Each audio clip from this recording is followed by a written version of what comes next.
Hello बच्चों, आज हम लोग पढ़ने वाले हैं 10th का एक इम्पॉर्टेंट चैप्टर है मेटल एंड नॉन मेटल। तो इसके बारे में डिस्कस करेंगे हम मेटल और नॉन मेटल के बारे में। शुरू से हम कहाँ से पढ़ने वाले हैं। हम एक्चुअली बेसिकली मेटल के बारे में ही पढ़ने वाले हैं कि मेटल की क्या प्रॉपर्टीज होती हैं, नॉन मेटल की क्या प्रॉपर्टीज होती हैं। तो चलो बिना देर किए शुरू करते हैं। Metal and non metal. देखो बेटा, मेटल हम बेसिकली उसको कहते हैं कि जिनके एक्सट्रीम ऑर्बिट में एटलीस्ट 1 2 3 इलेक्ट्रॉन हो। अगर 1 इलेक्ट्रॉन है, 2 इलेक्ट्रॉन है, 3 इलेक्ट्रॉन है तो हम कहेंगे मेटल है। अगर इसके एक्सट्रीम ऑर्बिट में 4 इलेक्ट्रॉन है, 5 इलेक्ट्रॉन है, 6 इलेक्ट्रॉन है, 7 इलेक्ट्रॉन है तो हम कहेंगे ये नॉन मेटल है। कैसे हम फाइंड आउट करेंगे? जैसे सोडियम है, आपको पता है कि सोडियम 11 होता है ना, सोडियम 11, ठीक है। तो 281 इसके एक्सट्रीम ऑर्बिट में 1 इलेक्ट्रॉन है, दैट इज ए मेटल। अगर उसी तरह से ये मैग्नीशियम है, मैग्नीशियम 12 इलेक्ट्रॉन है, 282 है, तो इसके एक्सट्रीम ऑर्बिट में 2 इलेक्ट्रॉन है, that is a metal. Aluminium के बारे में बात करते हैं, 13 है, 283 होता है, तो ये मेटल। सेम लाइकवाइज हम इसी इलेक्ट्रॉनिक कॉन्फ़िगरेशन निकालना जानते हैं। तो on the basis of electronic configuration we can find out whether it is a metal और नॉन मेटल। तो पहला कंडीशन तो ये होता है मेटल और नॉन मेटल को पहचानने का। दूसरा बेटा ये होता है कि हम लस्टर देख लेते हैं। साइनी अपीयरेंस होता है क्या? लस्टर्स होते हैं, मेटल जितने भी होते हैं साइनी अपीयरेंस होता है। कैसा अपीयरेंस होता है? साइनी। कैसा अपीयरेंस होता है बेटा? साइनी अपीयरेंस होता है, तो वो मेटल है। नॉन मेटल जो होता है वो नॉन लस्टर्स होता है, उसमें लस्टर नहीं होती।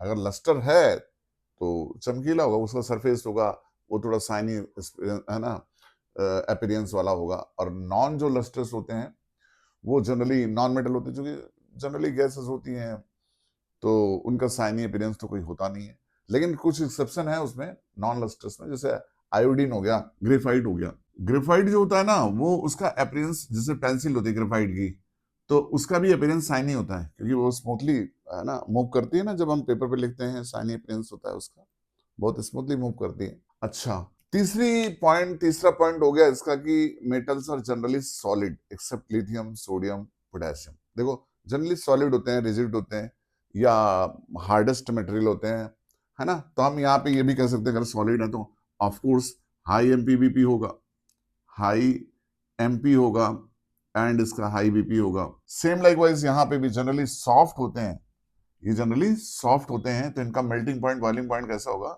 एमपी एंड बीपी क्या होगा बेटा? एमपी और बीपी क्या होगा? लो होगा जनरली। लेकिन एक्सेप्शन क्या है? एक्सेप्शन है इसमें क्या उसका डायमंड। एक्सेप्शन क्या है बेटा? डायमंड जो होता है उसका एमपीबीपी क्या होता है? उसका बहुत हाई होता है। तो हम यहाँ पे बेसिकली डायमंड में आपने एक्सेप्शन है ये जानना है, एमपी एंड बीपी क्या होता है? हाई होता है। एमपी और बीपी क्या होता है? हाई होता है। अच्छा, जनरली ये सॉलिड है तो जनरली सॉफ्ट होते हैं, है ना। और तो लेकिन कार्बन और सल्फर को अगर हम देखें, जो नॉन मेटल ही है, नॉन मेटल कैटेगरी में आते हैं। आपको पता है कि 4 होता है ना, कार्बन के एक्सट्रीम ऑर्बिट में 4 इलेक्ट्रॉन होता है, सल्फर के एक्सट्रीम ऑर्बिट में 6 इलेक्ट्रॉन होता है, नॉन मेटल की कैटेगरी में आते हैं। लेकिन ये जनरली ये सॉलिड फॉर्म में एग्जिस्ट करते हैं, कार्बन और सल्फर। ये एक्सेप्शन हो गया आपका। तो चूंकि कुछ एक्सेप्शन है ना, तो यहाँ पे आपको याद करना होगा कि जो सॉफ्ट तो होते हैं, ये जनरली सॉफ्ट ही होते हैं, सारे के सारे सॉफ्ट होते हैं, है ना। लेकिन ये तो हमें पता होना चाहिए कि कुछ हैं, जैसे कार्बन है, कार्बन का नेटवर्क स्ट्रक्चर बनता है, कार्बन का डायमंड बनता है, कार्बन का ग्रेफाइट बनता है, कार्बन का कोयला बनता है, तो सब हार्ड मटेरियल है ना बेटा। तो यहाँ पे हमें कार्बन और सल्फर के बारे में जानना है कि सॉलिड होते हैं, क्योंकि नेटवर्क होते हैं, नेटवर्क स्ट्रक्चर होता है। नेटवर्क स्ट्रक्चर का मतलब होता है कि कार्बन अपने ही कार्बन से ज्वाइन होता हुआ चला जाता है, तो कार्बन एक केटिनेशन प्रॉपर्टी शो कर देता है। केटिनेशन का मतलब होता है कि कार्बन ज्वाइन होते होते होते कार्बन के इतने ह्यूज मॉलिक्यूल बना देता है कार्बन, कि दुनिया में कार्बन से ज्यादा बड़ा कंपाउंड कोई नहीं बनाता होगा, क्योंकि carbon huge giant network structure form करता है। कार्बन से मल्टीपल टाइम, हजारों बार, लाखों बार, करोड़ों बार ज्वाइन हो सकता है, और वो बड़े बड़े ना कंपाउंड बनाता है। तो इसीलिए हम कहते हैं कार्बन जो होता है नेटवर्क सॉलिड होता है, सल्फर जो होता है दूसरे नंबर का नेटवर्क सॉलिड है।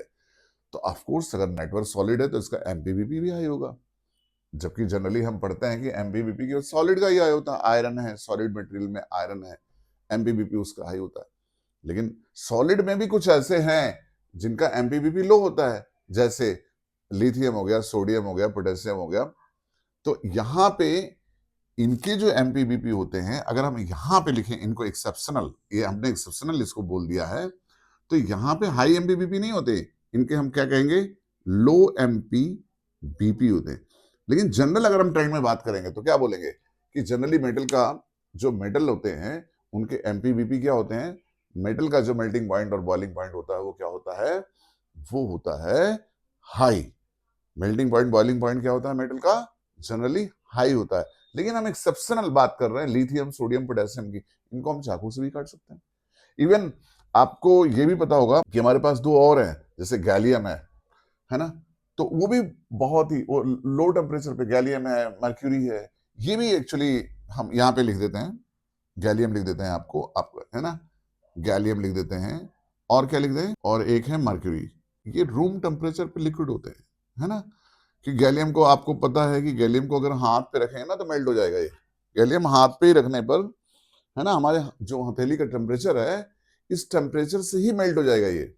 तो है ना, तो बेटे ये बात ध्यान रखनी है कि जो गैलियम है और मर्क्यूरी है ना, ये रूम टेम्परेचर पे ये लिक्विफाई हो जाते हैं, रूम टेम्परेचर पे क्या हो जाते हैं, लिक्विड बन जाते हैं। तो इसलिए हमें जनरल ट्रेंड में तो यही लिखना है, हमें पता होना चाहिए कि मेटल्स सॉलिड होते हैं सर, सॉलिड होते हैं।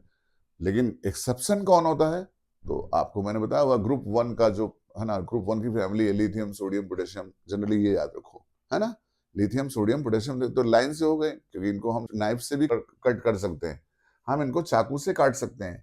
किससे काट सकते हैं, इतने सॉफ्ट मेटल होते हैं कि इनको हम चाकू से काट सकते हैं, लिथियम सोडियम पोटेशियम को। ठीक है, क्या आयरन को काट सकते हैं, नहीं, चाकू से नहीं काट सकते। तो ये एक्सेप्शन हो गया, हमें अपने दिमाग में ये रखना है। हाई में एमपीबीपी होता है, किसका एमपीबीपी हाई होता है, मेटल्स का। लेकिन इनका लिथियम और सोडियम पोटेशियम का एमपीबीपी कैसा होता है, लो एमपीबीपी होता है। अच्छा, नेक्स्ट पॉइंट ये है कि good conductor of heat and electricity के बड़े अच्छे कंडक्टर होते हैं ये, मतलब इलेक्ट्रिसिटी कंडक्ट करती है सॉलिड में। आपको सॉलिड में जो मेटल्स होते हैं इनमें इलेक्ट्रिसिटी का कंडक्शन बहुत अच्छा होता है, हमें पता है। अच्छा, ये नॉन मेटल के टर्म में अगर हम देखें तो नॉन मेटल में इलेक्ट्रिसिटी कंडक्ट होगी, नहीं होती है, generally non metal doesn't conduct electricity. पहला पॉइंट क्या हो गया, metal conduct electricity, non metal conduct doesn't conduct electricity. तो मेटल में जो कंडक्ट करता है बेसिकली इलेक्ट्रिसिटी कंडक्ट करता है, लेकिन कुछ होते हैं जैसे लेड है, हमारा लेड है ना, मर्क्यूरी है, ये poor conductor of heat and electricity होते हैं। लेकिन नॉन मेटल में कौन कंडक्टर है, ग्रेफाइट, ये आपको याद रखना है। नॉन मेटल, ग्रेफाइट क्या है, एक नॉन मेटल है, ग्रेफाइट एक नॉन मेटल है, लेकिन इलेक्ट्रिसिटी कंडक्ट करता है।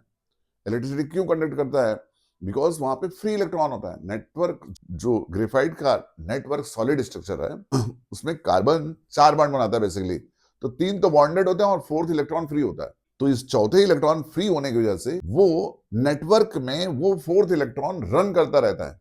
तो that free electron is responsible for the, है ना, कैरिंग करंट।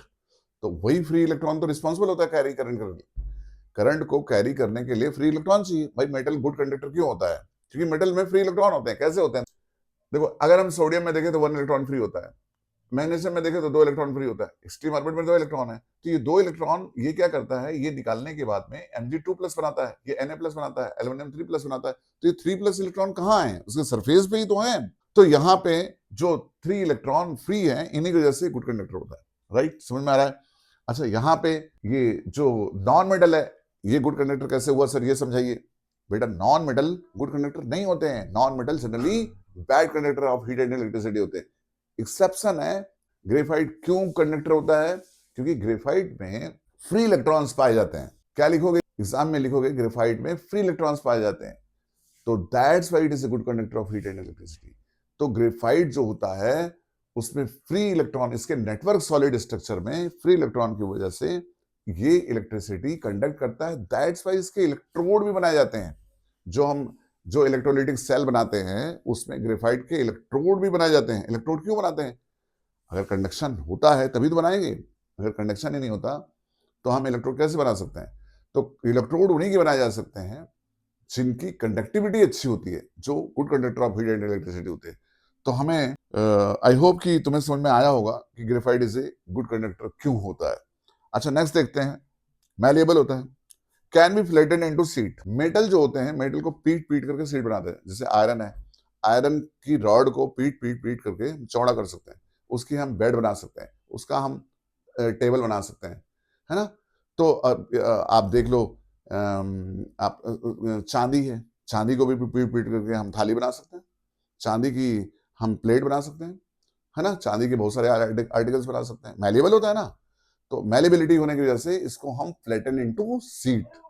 तो मैलेबल का क्या मतलब होता है? Flatten into sheet, the things which can be flatten into sheet, that is a malleable. तो दैट इज, है ना, the things which is malleable can be flatten into sheet. हम इसको, मैलेबिलिटी का मतलब यही होता है कि जिसको हम पीट करके, जिसको हम हैमर करके, हैमरिंग करके हम एक सीट बना सके। अच्छा, ये होता है, ये नॉन मेटल, नॉन मेलेबल होता है। जनरली ये क्या होता है? ये मेलेबल नहीं होता, ये ऑलरेडी तो ये गैसेस हैं, लिक्विड हैं, तो जनरली तो सारी गैसेस ही हैं, तो हम बोलेंगे नॉन मेलेबल है। अच्छा, डक्टिलिटी के बारे में बात करें तो ductile nature, of course metal जो होता है वो डक्टाइल इन नेचर होता है, मेटल की डक्टिलिटी होती है। डक्टाइल मतलब can be drawn into wire, metal का ना बहुत बड़ा वायर खींच सकते हैं, मतलब 1 ग्राम सोना का, सोने को 1 ग्राम सोने का अगर हम ले लें तो उस इतना डक्टाइल होता है कि उससे हम 2 किलोमीटर लंबी वायर खींच सकते हैं। कितने? 2 किलोमीटर लंबी वायर कैन बी ड्रॉन। तो डक्टिलिटी का मतलब होता है the things which can be drawn into wire, उसे हम कहते हैं डक्टाइल एलिमेंट। तो ये डक्टाइल एलिमेंट होता है। मेटल क्या होता है? जनरली डक्टाइल होता है। और ये नॉन मेटल क्या होता है? नॉन डक्टाइल इन नेचर होता है। आपको समझ में आ गया? नॉन डक्टिलिटी का मतलब, जो नॉन मेटल है उसकी डक्टिलिटी, वो डक्टाइल होता ही नहीं है, तो हम लिखेंगे जनरली नॉन डक्टाइल, है ना। अच्छा, एक और प्रॉपर्टी है सोनोरस, एक और प्रॉपर्टी है बेटा सोनोरस। तो सोनोरस क्या होता है? मेटल सोनोरस होते हैं। क्यों? ये क्या साउंड प्रोड्यूस करते हैं after hitting, when you hit sound produce करते हैं, है ना। Produce, produce sound when hitting, when you hit या आफ्टर हिटिंग। अच्छा, ये साउंड प्रोड्यूस करते हैं और ये नॉन सोनरस होते हैं। क्या लिखेंगे हम? नॉन सोनरस होते हैं। तो हमें ये सारे पॉइंट्स है बेटा, ये आपने याद कर लेने हैं इनको अच्छी तरह से। ये बेसिकली ये मेन पॉइंट्स हैं। इनके अलावा अगर कुछ मिस हो रहे हैं तो हमें बताना आप कमेंट करके कि कोई चीज मिस हो गई। बाकी बेसिकली ये मेन पॉइंट्स हैं, यही आपके उसमें एग्जाम में आते हैं। तो इसमें एक्सेप्शन जो है वो याद रखना, है ना। तो good conductor of heat and electricity, ये बेसिकली याद रखना कि good conductor, metal generally good conductor होते हैं, नॉन मेटल बैड कंडक्टर होते हैं। नॉन मेटल में जो एक्सेप्शन है वो कौन सा है? ग्रेफाइट है। और ये बड़े सॉलिड होते हैं और ये सॉफ्ट होते हैं। लेकिन एक्सेप्शन क्या है इसमें? डायमंड जो होता है हार्डेस्ट मटेरियल, दुनिया का सबसे हार्डेस्ट जो मटेरियल है वो क्या है? डायमंड।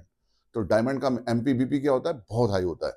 अच्छा, जनरली मेटल का एमपीबीपी हाई होता है और नॉन मेटल का एमपीबीपी क्या होता है? लो होता है। लेकिन एक्सेप्शन हमारे पास कौन सा है? डायमंड का एमपीबीपी क्या होता है? डायमंड का एमपीबीपी क्या होता है? लो होता है। हमने यहाँ पे लिखा है कि एमपी बहुत हाई होता है डायमंड का, है ना। लेकिन नॉन मेटल की अगर हम बात करें, जनरली जनरल ट्रेड में बात करें तो नॉन मेटल में जो एमपीबीपी होता है वो लो होता है। लेकिन डायमंड का चूंकि एक्सेप्शनल है तो हमें याद रखना पड़ेगा कि एमपीबीपी इसका हाई होता है। ओके, ब्रोमीन जो है वो लिक्विड है ना। ब्रोमीन यहाँ पे एट रूम टेम्परेचर पे ये लिक्विड होता है, जबकि ये नॉन मेटल है ब्रोमीन। तो ब्रोमीन, है ना। और कार्बन एंड सॉलिड जो होता है वो सॉलिड है, कार्बन एंड सल्फर को सॉलिड है, जबकि ये नॉन मेटल है। तो नॉन मेटल कैसे होते हैं? सॉलिड तो होते नहीं है, लेकिन एक्सेप्शनल केस है कार्बन एंड सल्फर का, ये सॉलिड मटेरियल होते हैं। ब्रोमीन लिक्विड होता है। N2O2Cl2 ये क्या होते हैं? ये गैसेस होते हैं, है ना। तो poor conductor of heat and electricity होता है, ये poor conductor of heat and electricity होता है। कौन? सारे नॉन मेटल पुअर कंडक्टर होते हैं। सारे मेटल क्या होते हैं? गुड कंडक्टर होते हैं, हीट इलेक्ट्रिसिटी। लेकिन यहाँ पे भी कुछ एक्सेप्शनल है। गुड कंडक्टर ये है AgCu Au, ये सब गुड कंडक्टर है। लेकिन जैसे लेड होता है ना इनका, ये पुअर कंडक्टर है। एक्सेप्शन क्या है यहाँ पे? एक्सेप्शन हम कर देते हैं यहाँ पे, एक है लेड होता है ना, ये बहुत पुअर कंडक्टर है। ये क्या है? पुअर कंडक्टर है, जबकि ये है तो मेटल ना, लेकिन ये पुअर कंडक्टर में आता है। तो ऐसे ही यहाँ पे आपने याद रखना है कि जनरली ये पुअर कंडक्टर होते हैं। अच्छा, जितने भी मेटल के ऑक्साइड होते हैं, जैसे मेटल के ऑक्साइड होते हैं, उनका नेचर कैसा होगा? बेसिक नेचर का होगा। नॉन मेटल के सारे ऑक्साइड कैसे होते हैं? एसिडिक नेचर के होते हैं। ये हम प्रीवियस चैप्टर में मैंने आपको पढ़ाया हुआ है कि मेटेलिक ऑक्साइड क्या होता है? बेसिक नेचर का होगा। नॉन मेटेलिक ऑक्साइड कैसा होगा? एसिडिक नेचर का होगा। एक पॉइंट यहाँ पे चाहे लिख लो यहाँ पे कि जो ये ऑक्साइड होते हैं, है ना, यहाँ पे ये मेटेलिक ऑक्साइड कैसे होते हैं? मेटेलिक ऑक्साइड, है ना, और basic in nature, basic nature. और ये कैसे होते हैं बेटा? ये होते हैं एसिडिक नेचर। कौन सा ऑक्साइड? Non metallic oxide. कौन सा oxide? Non metal oxide are acidic nature, और ये metallic oxide are basic in nature. तो ये नॉन मेटेलिक लिख दो, इसको नॉन मेटेलिक ऑक्साइड हम लिख देते हैं यहाँ पे। बेसिकली आप कंफ्यूज नहीं होना, ये है non metallic oxide are acidic in nature. तो I hope you got it. आज के लिए इतना ही। Thank you very much. कल हम इस चैप्टर को कंटिन्यू करेंगे, आगे इनकी मेटल की रिएक्शंस ऑक्सीजन से कराएंगे, तो इनकी केमिकल प्रॉपर्टीज के बारे में बेसिकली हम पढ़ेंगे, और बहुत सारी चीजें जो छूट भी गई हैं, अगर आपको नहीं भी समझ में आई ना, तो बाद में भी रिपीट होंगी, क्योंकि चैप्टर में आगे हम जब बढ़ेंगे तो बहुत सारी चीजें हैं जो इनसे ये रिलेट करती हुई हैं आगे, तो आपको सीखने का मौका एक बार फिर मिलेगा। तो आज के लिए इतना ही बच्चों। Thank you very much. आपको समझ में आया तो चैनल को सब्सक्राइब करो, लाइक करो। अगर आपको कोई प्रॉब्लम है तो, है ना, नहीं समझ में आया तो हमें कमेंट करो कहाँ पे समझ में नहीं आया, और हम एक बार फिर बताने की कोशिश करेंगे नेक्स्ट क्लास में। Okay, thank you very much. Okay.